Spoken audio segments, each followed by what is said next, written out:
क्या शुभ नाम है जी आपका?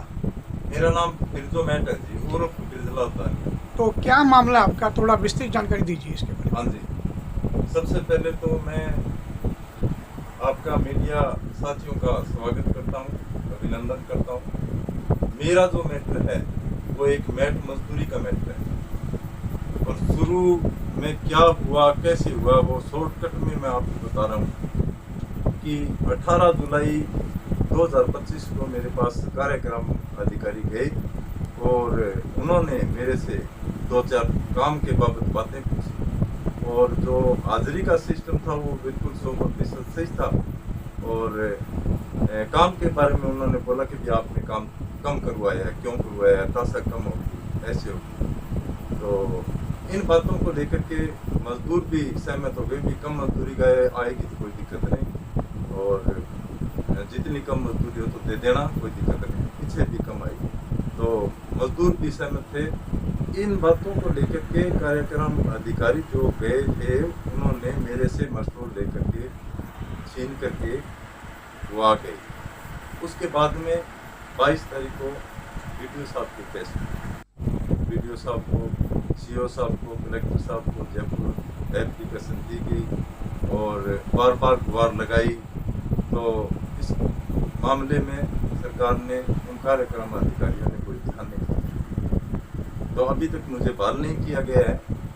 तो मैं ये चाहता हूँ कि लगभग 13 महीने हो गए, इतना समय गुजरने के बाद में भी एक मजदूर पद पर रहते हुए मुझे बहाल गवर्नमेंट नहीं कर रही है या ये कार्यक्रम अधिकारी नहीं कर रहे हैं, तो क्या कारण है इसके पीछे? अगर मैं दोषी हूँ तो मुझे दोषी ठहराया जाए। ये एक राजनीतिक एजेंडा है या उनकी कुछ रंजिशी की कोई मामला है, तो मैं निवेदन करना मांगता हूँ कि मुझे जल्दी से बहाल किया जाए। अगर नहीं किया गया तो मैं जोधपुर हाई कोर्ट से मैं केस लड़ूंगा। तो कितने टाइम से आप मेट के जो है इस पे कार्यरत थे? हाँ जी, मैं लगभग 2009-10 से कार्यरत हूँ। मैं लगातार चलता आया हूँ, बीच में हटा दिया गया भी और मैट के अलावा मजदूरी के पद पर भी मैंने कार्य किया। तो सारे मामले में किसको दोषी मानते हो? भी इस मामले में तो दोषी तो न मैं हूँ न मेरी लेबर है।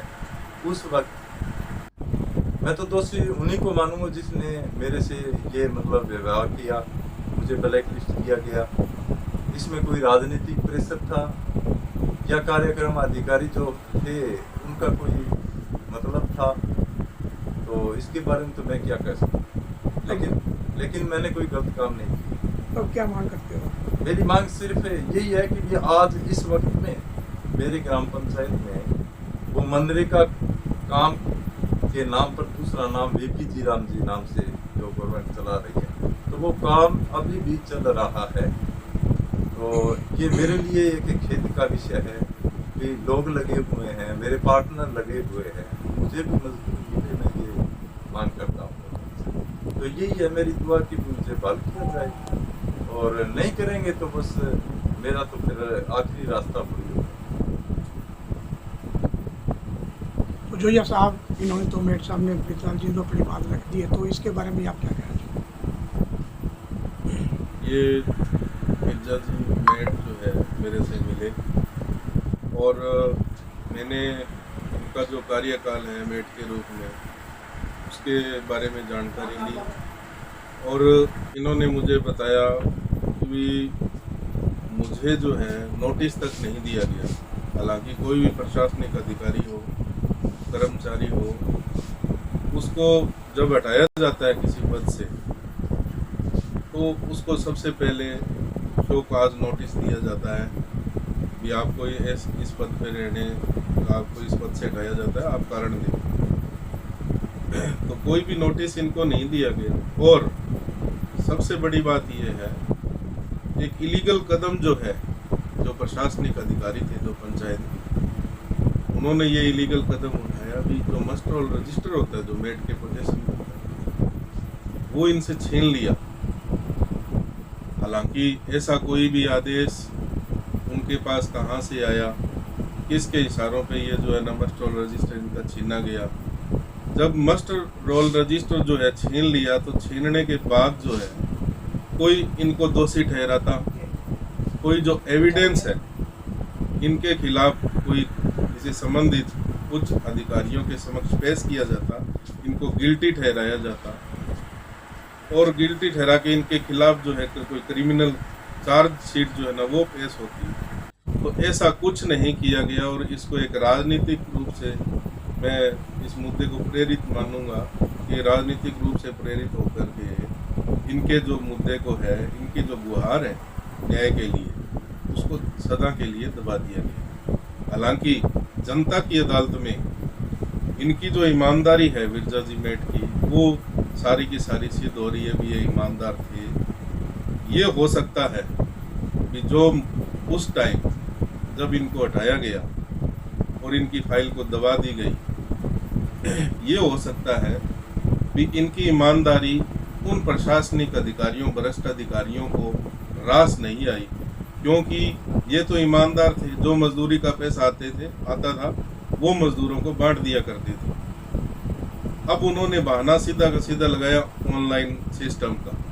ये ऑनलाइन सिस्टम जो है ना एडॉप्ट नहीं कर सकते, भली भांति कार्य नहीं कर सकते। ये मुद्दा बना करके, ये बहाना बना करके पैसे ऐंठने के चक्कर में भ्रष्ट अधिकारियों ने जो है इनकी फाइल को सदा के लिए दबा दिया। जनता की अदालत में आज भी इनकी ईमानदारी की छवि बनी हुई है और राजस्थान सरकार हो चाहे कोई भी उच्च प्रशासनिक अधिकारी हो, हर जगह इन्होंने आवेदन दे के जो है गुहार लगाई है, लेकिन आज तक इनकी सुनवाई राजस्थान गवर्नमेंट ने नहीं की है। अब इनका ये मानना है, हम एक सामाजिक कार्यकर्ता की हैसियत से और एक मैं अधिवक्ता होने के नाते से इन्होंने मेरे से कांटेक्ट किया।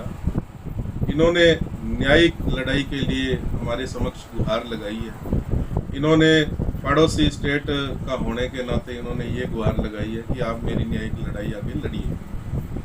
तो हम ये राजस्थान गवर्नमेंट को और उन प्रशासनिक अधिकारियों को जिन्होंने इनके साथ अन्याय किया, इनजस्टिस किया, उनको हम ये चेतावनी देना चाहते हैं कि इनको विद इन शॉर्ट पीरियड अगर इनकी फाइल को रीओपन करके इनको बहाल नहीं किया गया तो अंडर आर्टिकल 226 भारतीय संविधान का अनुच्छेद 226 है, उसके तहत हम जोधपुर हाई कोर्ट का दरवाजा खटखटाएंगे और जो बिरजा मेट है, बिरजा मेट के नाम से जो प्रसिद्ध व्यक्ति है, ये जो ईमानदार व्यक्ति है जिसने ईमानदारी कायम की है जनता के बीच में, इसको न्याय दिलाने का काम करेंगे।